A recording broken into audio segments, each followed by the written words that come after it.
Hello, welcome to Claret and Blue. My name's Dan Rowan. I'm joined by a special guest on the channel today. It's Alex Berwick, who I love your Twitter, Alex. You're one of the most level-headed Villa fans on social media, which is probably an accolade in itself, given the up and down nature of social media.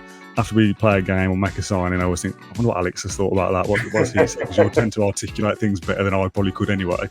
Welcome to the show, finally. How are you? Thank you very much. Yeah, all good. Not too bad. Paul, how are you? I'm in the upper floor of my house, and I've picked the most stickiest shirt ever to wear, apart from this season's shirt, actually. For those listening, it's the 2004, I think, Hummel Cows shirt. It's very warm and sticky, but enough of complaining about the weather, because no doubt in a couple of weeks when it's cold, we'll be moaning about that as well. Today's episode is going to be the Villa Ladder. Now, this is something that I saw you tweet about during the summer, and a concept that you've taken from Football 365. So do you just want to explain what the Villa Ladder is to our audience and what we're doing today? Yeah, absolutely. So, as you said, it's something that Football 365 do for England after international breaks. So, after the two England games that are coming up against Ukraine and Scotland, they'll run another ladder from 1 to 50 of every eligible player for England and how likely they are to be in the 23 for the next tournament, basically. Not by how good they are, but it's by how likely they are to go. So how much the manager rates and what the competition is like. It's not necessarily the best player who's always at the top, if you see what I mean. I had a little crack at the start of August, just before the season started, at doing something like this to try and work out their importance to Emery and where they might fit in. Obviously, that's changed a lot now because we've had a couple of big injuries and some more players come in. So It's probably an entirely different list now in terms of what I did weeks ago. I must say, I've had a go at doing this as well. I'm going to go through both of our lists today. I found in particular, kind of 9th to 20th very difficult. Any player there could be interchanged. And I think, I don't think there's too many arguments. I found the top 3 or 4 pretty easy and the bottom 3 or 4 pretty easy as well. Yeah. So we've taken the 27 players listed on the first team section of the Villa website. We're taking away 3 of those. Philippe Coutinho, who looks like he will complete a deal to Qatar at some point, and 2 that I'm really sad about still, Tyrone Mings and Emi Buendia, obviously not going to feature. So we've taken those 3 out to leave us with a list of 24 players. We're going to rank them in order of importance, in our opinion, to Unai Emery. So number 1 on the list is Unai Emery's most important player, and number 24 is sadly the least important player to Unai Emery. That's the format we're going to try and do today. As always, reach out to the comment section on YouTube, get involved, try and complete your Aston Villa ladder as well. Now, Alex, do you want to do these starting at the most important or the least important? I don't mind. Should we start at the most important? I got this down between 2 players, and my first and second, I think I couldn't decide really who I went with first. As you're the guest, though, I'll allow you to reveal your number 1 on the Villa ladder first. All right. Well, I imagine my top 2 are the same as yours. I imagine everybody's will be. But my number 1 is Ollie Watkins. I just cannot see a team in a game that Villa need to win that doesn't have Watkins in it. People can criticise the way he misses chances or have issues with his close control or some aspects of his game. The problem is that Villa currently don't have anybody else who's suited to that role, who's ready.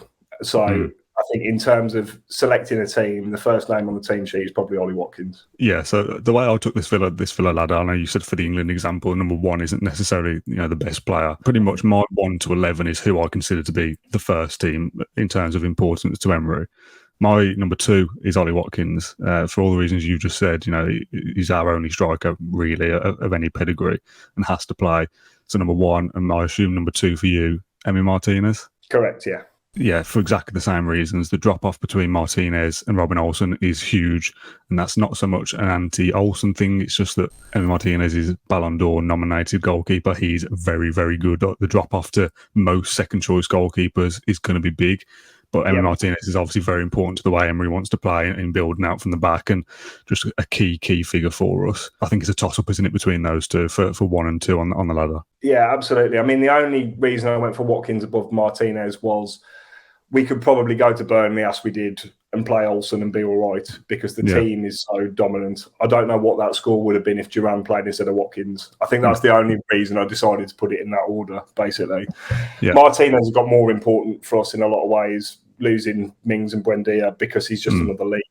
Watkins maybe is a bit of a quieter type. Martinez is very vocal. In terms of even the things he does, like coming for set pieces, he's got a lot better at coming off his line and claiming set pieces since Emery's been there. And without Mings, that'll make a huge difference to us, I think. So, yeah, no dispute in there, the top 2 at all. Number 3 on the Villa ladder then. Again, like I said, I found the top 5 group of players relatively easy to select, but like picking the specific orders after 1 and 2, again, some of these are going to be, you can flip a coin and go, 5th, 4th, 3rd, they're pretty much interchangeable. Who's number 3 on your ladder? Ezri Konsa.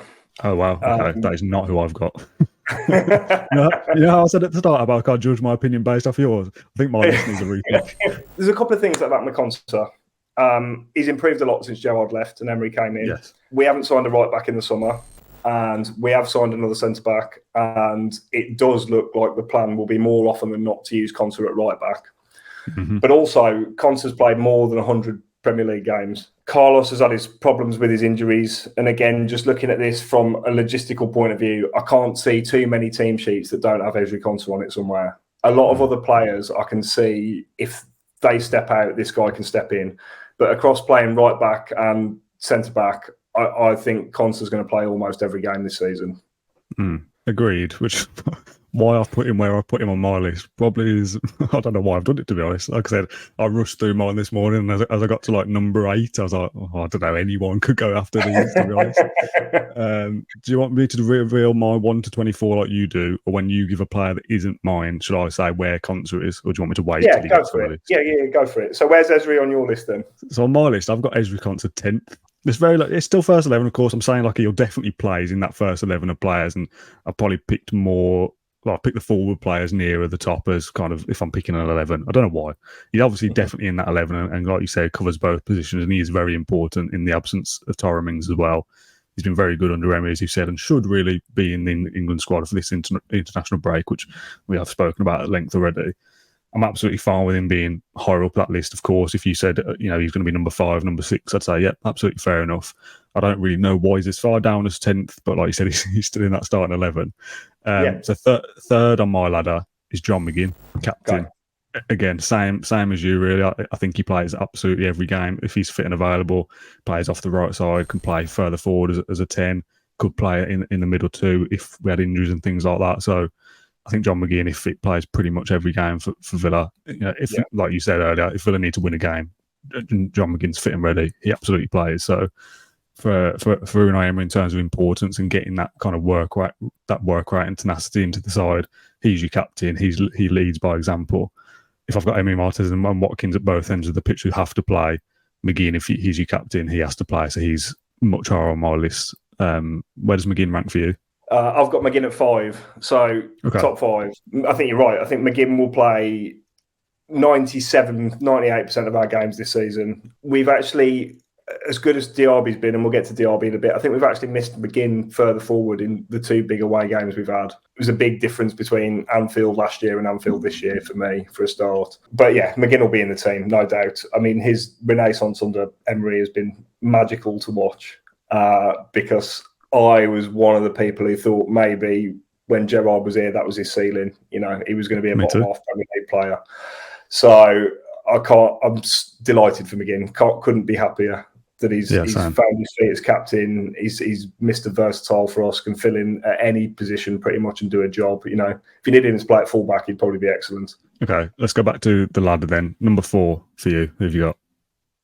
It's interesting because I had him a lot lower when I did this in August, but given how the season started, number 4 is Douglas Luiz. Yes, me too. Okay, there you go. We got on the same. Partly because of how brilliant Luiz has been consistently over the last 12 months now. I mean, he was our player of the year last season. Keeps adding strings to his bow, scores free kicks, takes penalties now. The way he uses the ball is phenomenal. People forget he's still just turned 25.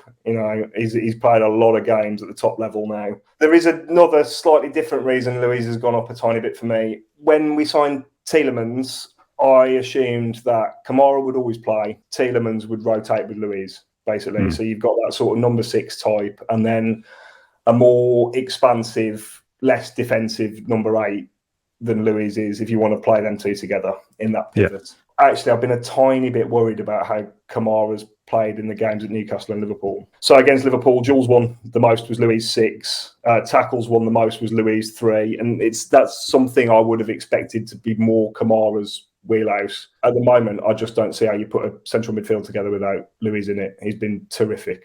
Absolutely, completely agree. And my list, my ladder being Martinez number 1, Watkins 2, John McGinn 3 is your goalkeeper, your centre forward, and your captain. Douglas Luiz then was automatically 4th, as I think he's our best footballer, our best technically gifted footballer, so had to be up there. And he's important, so important to the way Emery wants to play as well. So just recap me your top 5 then, because you've got McGinn 5th, haven't you? You said. Yeah, Watkins, Martinez, Konsa, Luiz, McGinn. Okay, so very good top 5. Conte is not in my top 5, so my 5th on the ladder is Pau Torres, which probably raises a couple of eyebrows, especially for me, given that I've had a couple of podcasts now going, I'm not quite sure on Pau Torres. I think this show is who's important to Unai Emery. Yeah. So when Tyrings was fit and available, we signed Pau Torres. That's who Unai Emery wanted. He's worked with him before. The way he progresses the ball is key to how Emery wants to play, building from the back, can pick a pass to find a forward in behind, as we saw in that Hibs game. In terms of the 4 league games we played so far, if this was a ranking of who's played the best, Pau Torres wouldn't be in the top 5 because he's had a shaky start, and that's okay to say that. But I think if this is a list of who's important to Unai Emery and who does he trust to instill a style of play, Pau Torres, I think, will be vital to that. And weirdly, I think if we were including Tyrone Mings in the list, he would probably be in my top 5, to be honest, for footballing reasons and what he offers as a captain as well. Yes, exactly. Yeah, absolutely. I mean, the only reason I didn't go for Torres in the top 5, I mean, he's coming up soon. He's number 7 for me, Torres. Okay. The only reason I didn't include Torres in the top 5 is because when you look at the squad as a whole, obviously we brought Longley in, and they're pretty similar profile players. So there is another option for Torres should Torres not play. Now, I'm not saying he won't play. He'll play every game he's available for, I think, Torres. But there is a replacement there for him. Whereas, like, I think Konsa and McGinn would probably get shunted around and still be in the team. Do you know what I mean? Torres, I went to the Everton game. Torres it was fascinating watching him move the whole team around, if I'm honest. I mean, even when he didn't have the ball, he was directing where the ball should go. It was like a real education for me to watch a centre-half play like that. But there is the niggle with Torres as to how can he get up to speed in this league? Because even in that game, Danjuma did him a couple of times. You know, he was quicker off the mark.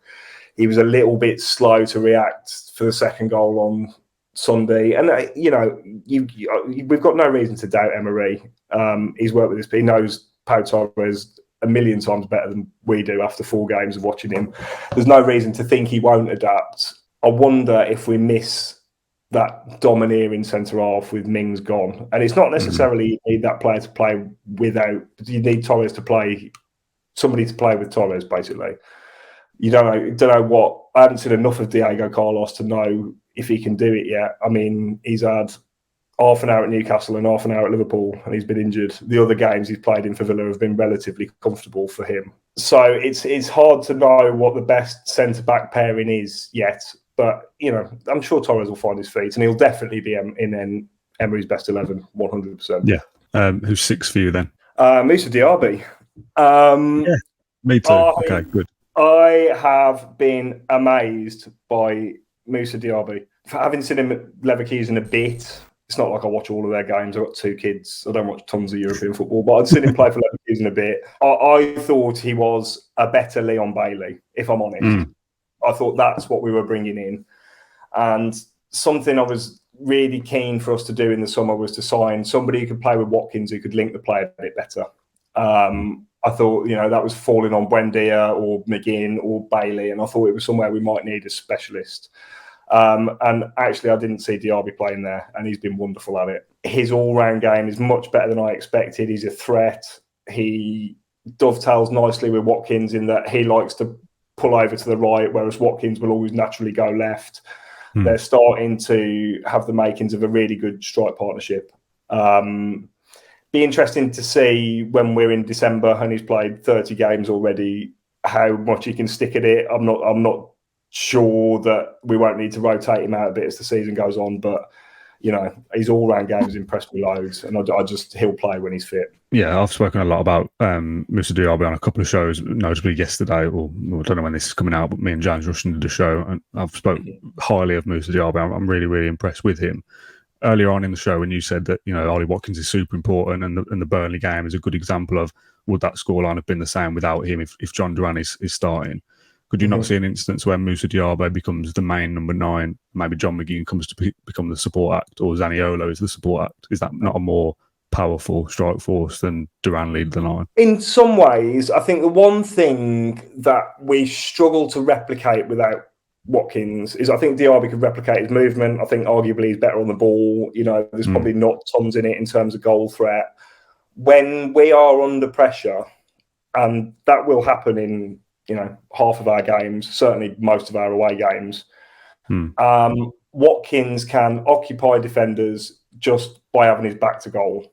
Now, Duran might be able to do that. Duran's he's got the physique to do that. He's got the build to do that. He's got the willingness to do that. Can Diaby do that? I don't know. Maybe Zaniolo can do that. I don't know. I mean, again, I've seen him for about 15 seconds, so it's hard for me to give a real judgment on that. I mean, Emery clearly wasn't too worried about not bringing another striker in. So I assume that if there was a long-term injury to Watkins, then Bailey, McGinn, Diaby, Zaniolo, Duran, they would find a partnership between there and we'd tailor our game slightly. Could Diaby do it? I don't know. But then I didn't think he could play us a 10 really either. So I'm willing to be surprised. Number 7 on my ladder, and actually I'll do 7 and 8 together because I think these two were very much interchangeable because they've proven important to Emery's style of football without them. So I've got Jacob Ramsey 7th and Alex Moreno 8th. Jacob Ramsey is such a unique footballer. I don't think there's anyone really in the Villa squad who can do what he does and carry the ball in the way he does and push us further up the pitch. Added goals to his game and will continue to do so and be a very, very good footballer for Aston Villa, hopefully for the rest of his career. Would be nice. Yeah. And Alex Moreno, a signing that came in January and transformed the way we played hugely. Luca Dean cannot do the same things Alex Moreno can. He would help us play the high line that we want to play. And in a situation where maybe Dean would still play and be a more defensive, left-sided player, Alex Moreno could play further forward. 2 players that are really important and could arguably be higher on the list to the way we play football because the first 6 that I've got are so good. 7th and 8th is where they had to naturally fall to get as high up as they are. Who are your 7 and 8? So 7, I've got Torres, and then my 8 and 9 are Moreno and Ramsey. Yeah. Okay. I mean, Ramsey can be as good as he wants to be. His progression has been incredible. And I do think certainly in the away games this season, we've really missed him because he gives you another threat, but also his work rate off the ball. I mean, his work rate off the ball to stay with runners, to track runners, to press, to put tackles in. You watch Alexander-Arnold playing at right back, coming inside on Sunday, pinging passes with nobody within 15 yards of him. You do wonder if Jacob Ramsey's playing on that wide left, whether he's more inclined to go with him. And that is a lot harder then for Alexander-Arnold. The only interesting thing for me with Ramsey is, so if you've got Ramsey and McGinn, who are definitely going to play, you've got Luiz who's definitely going to play, Kamara's probably going to play.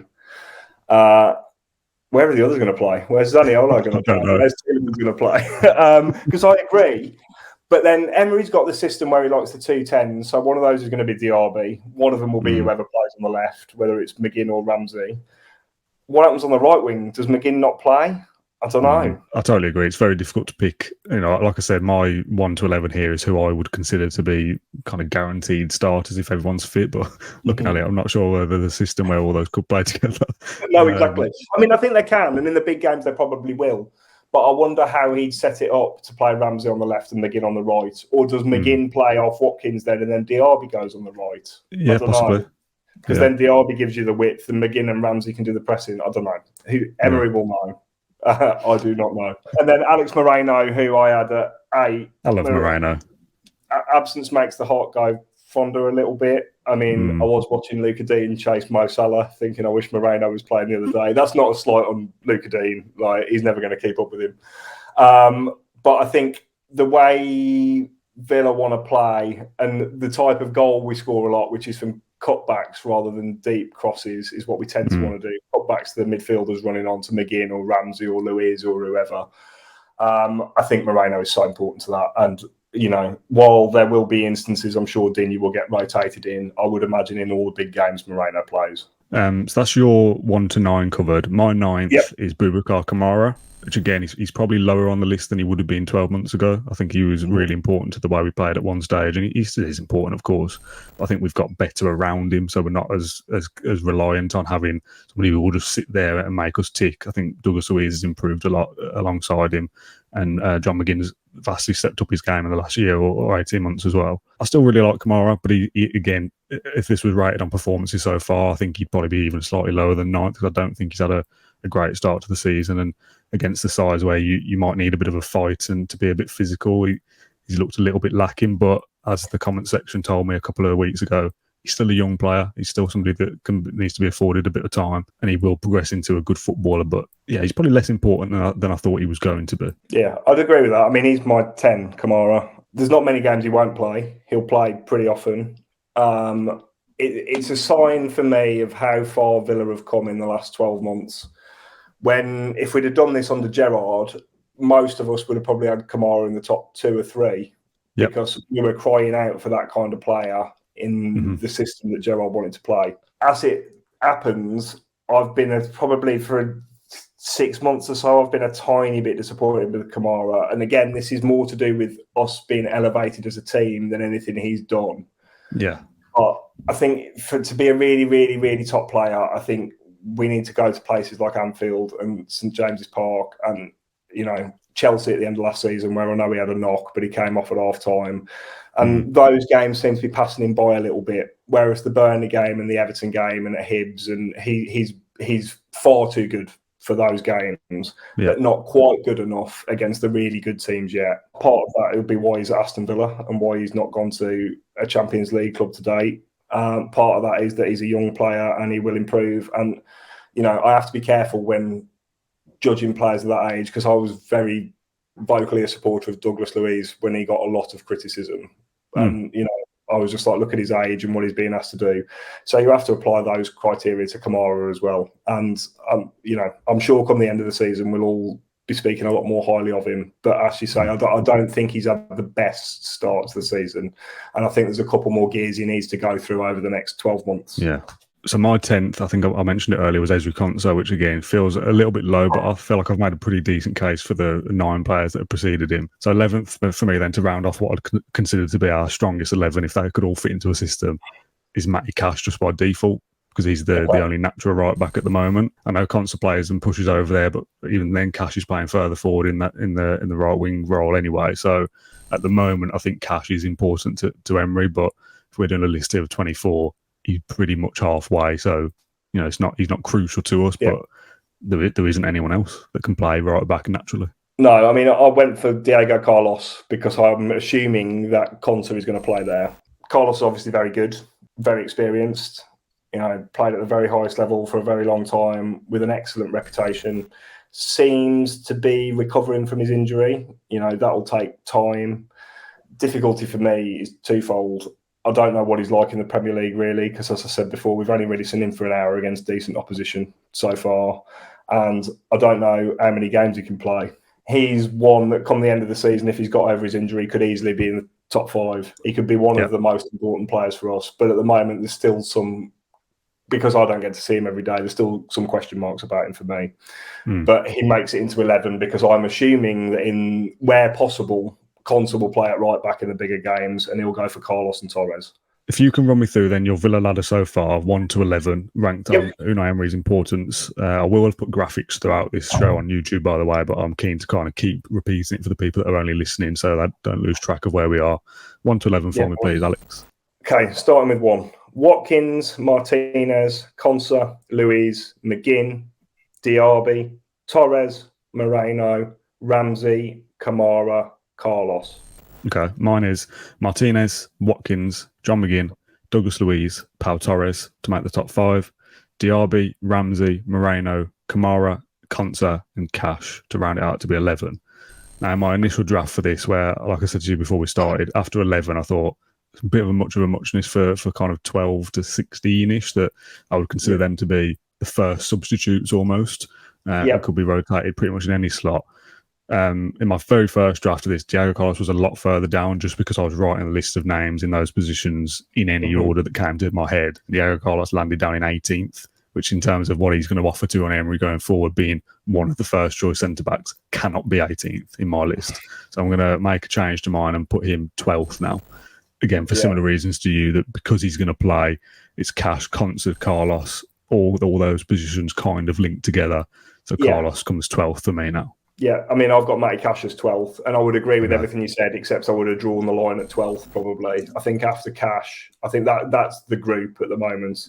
The others have all, I don't know too much about, or they've got issues in their game they need to develop. I've been quietly impressed with Cash this season. I'm not Cash's biggest fan. I don't think that's a surprise to anybody. But I think he's got versatility.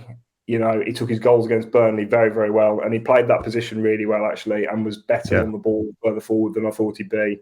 Agreed. He never gives less than 100%, and he's a valuable asset to have in the squad, even if I don't think any team who finished higher than Aston Villa in the league would have Matty Cash in their team.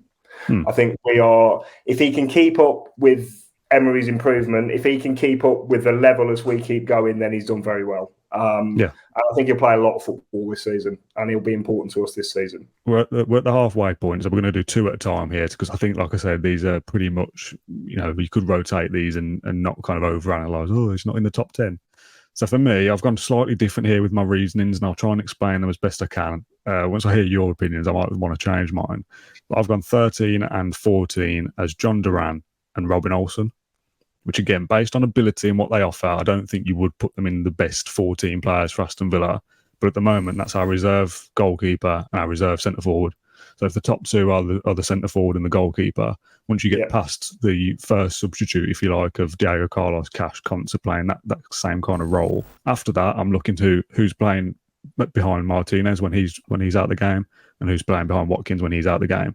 And it has to be Olsen and Duran, because they're the natural players in those positions. So they're not the best 13th, 14th player in the Villa squad, but for me, I've had to rank them that highly because they're the default backup. No, I completely agree with your reasoning for that. I mean, I haven't done that, but I agree with your reasoning for that. My 13 and 14 are Zaniolo and Bailey, purely for the reason in that I think with the way Emery uses his 210s and his pivot, he's always going to want a right winger. So that might be Cash, it might be McGinn. It's probably more likely to be McGinn than anybody. It might be Diaby.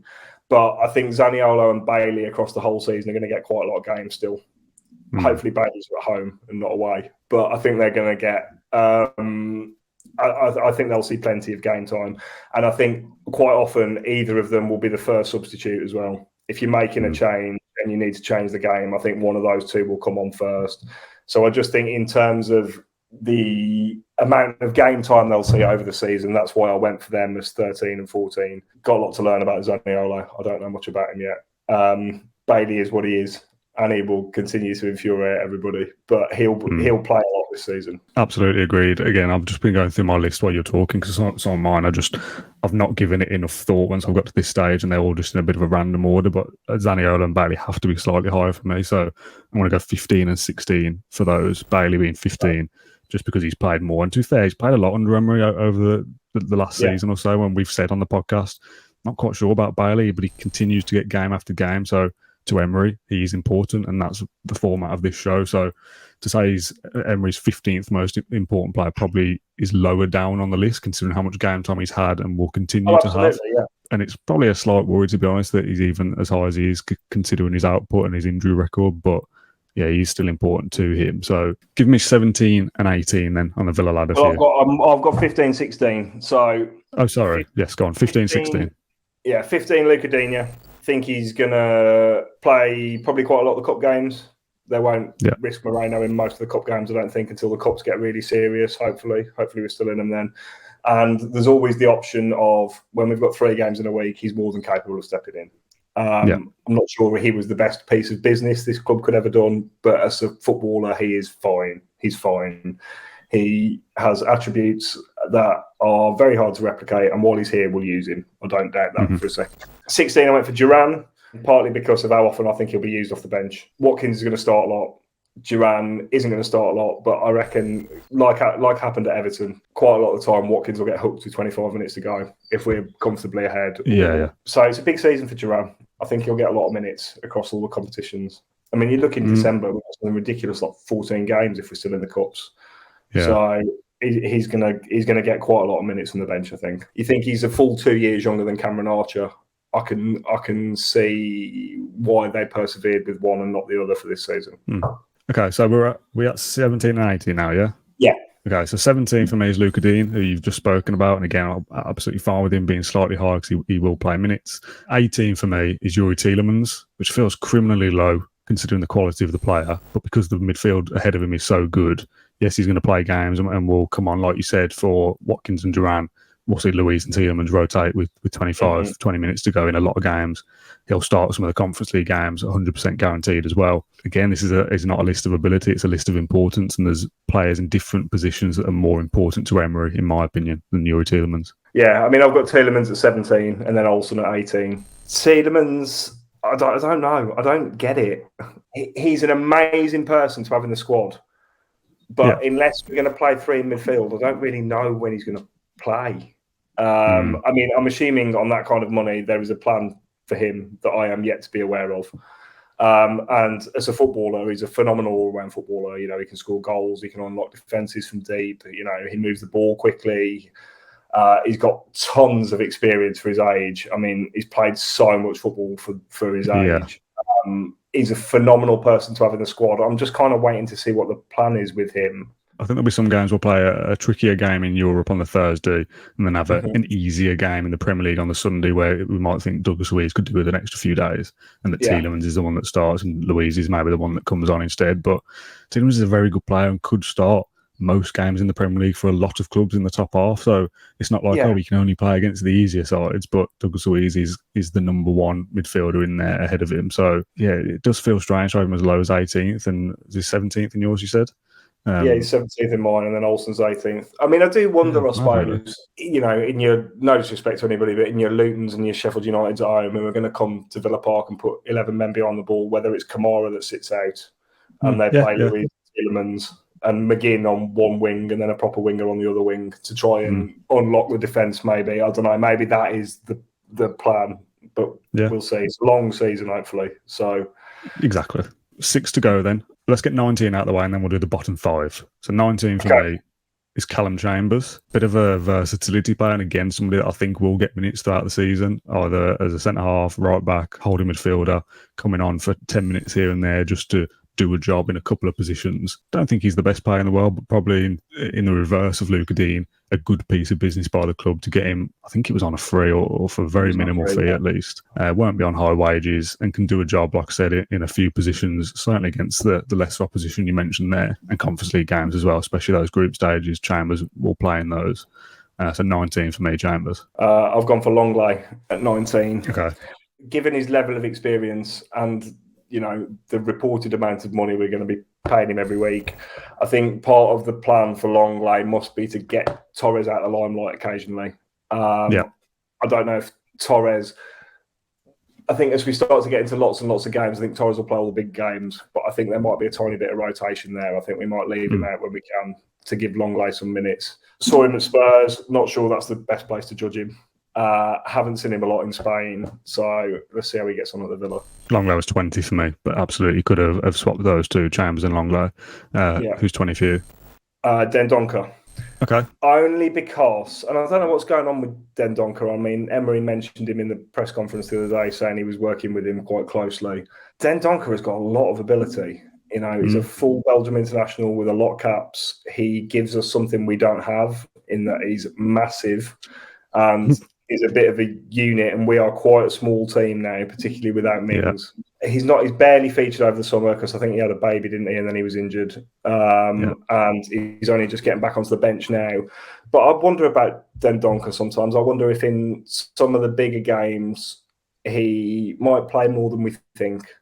He played against Manchester United at home last season in Emery's first game, and he was very, very good. And he also put a really good performance against Brentford when Aaron Danks had just taken over from Gerrard. There's something not sitting right with Dendoncker for me. I hope he can get back to what he was, but I put him at 20 just because he gives us something we don't have in the rest of the squad, in that bit of height and bit of physicality. And He's 21 for me. So we're pretty much level pegging for most of these players in their positions. Something that probably goes under the radar a little bit, and I don't think we'll ever see it happen for us. But played in a back three for Wolves as a centre half.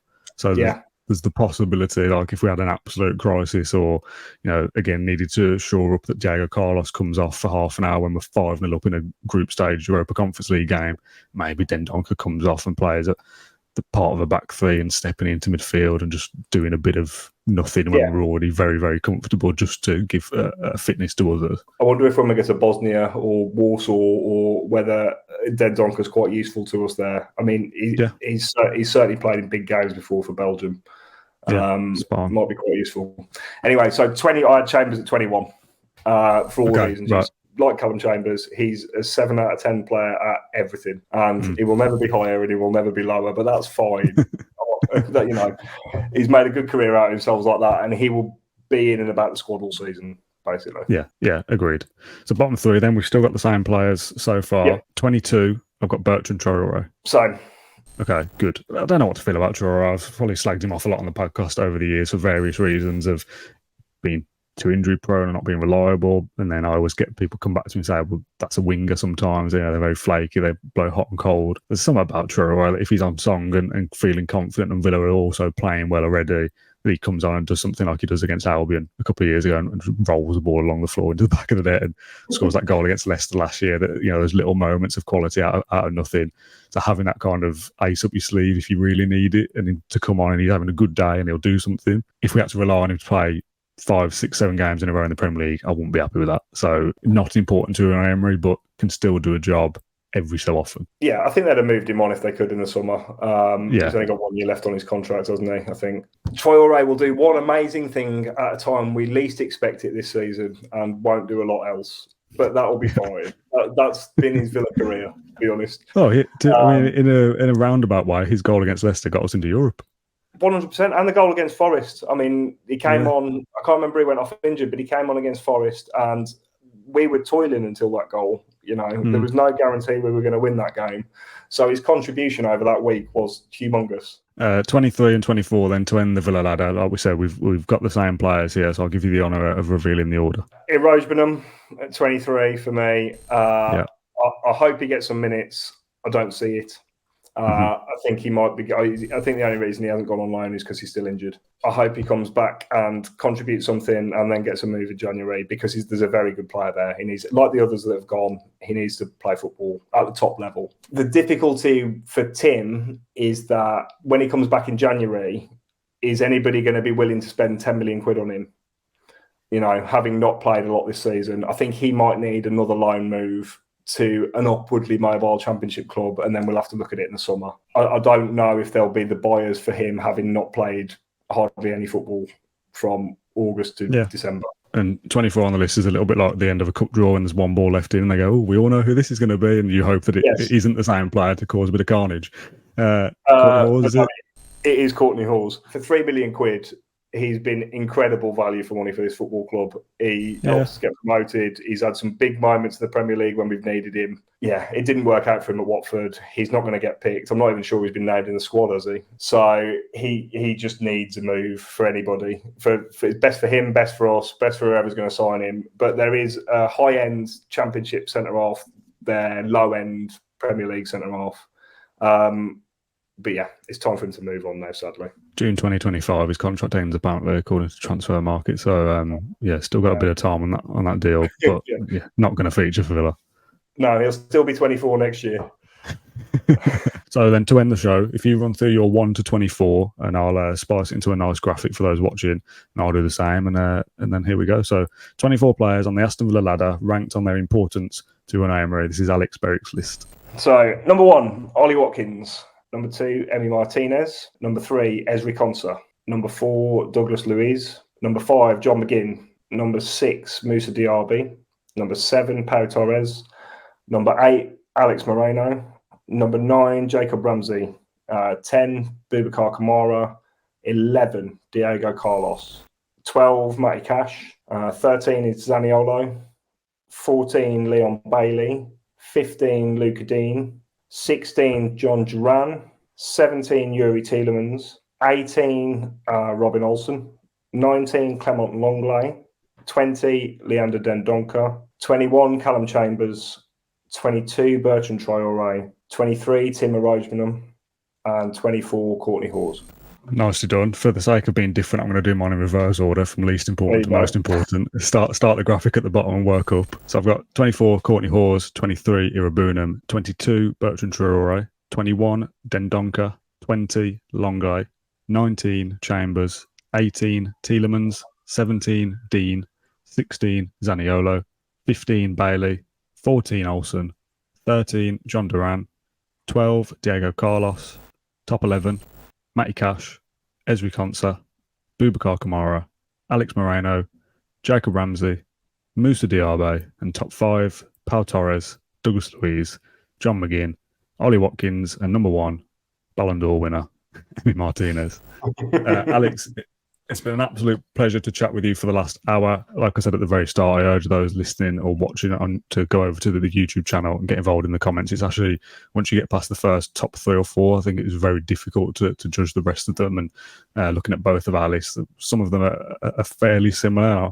I feel quite nice to have come on and be like, oh, really right, Alex's opinion, and to have matched a lot of what you've said close enough to go, oh, I feel pretty good about that. Alex, thanks very much for joining me. I hope you enjoyed it. No problem. It's been great. Thanks for having me. Yeah, hopefully we'll have you on again at some point throughout the season. As we said at the very start, we're all very big fans of your Twitter account, at least, if nothing else. So that's great. If you want to go and follow Alex, I'll leave a link down below, or it'll be on screen as well. Cheers everyone for watching this episode of the Claret and Blue podcast. Cheers Alex again for joining me, and we'll see you again very soon.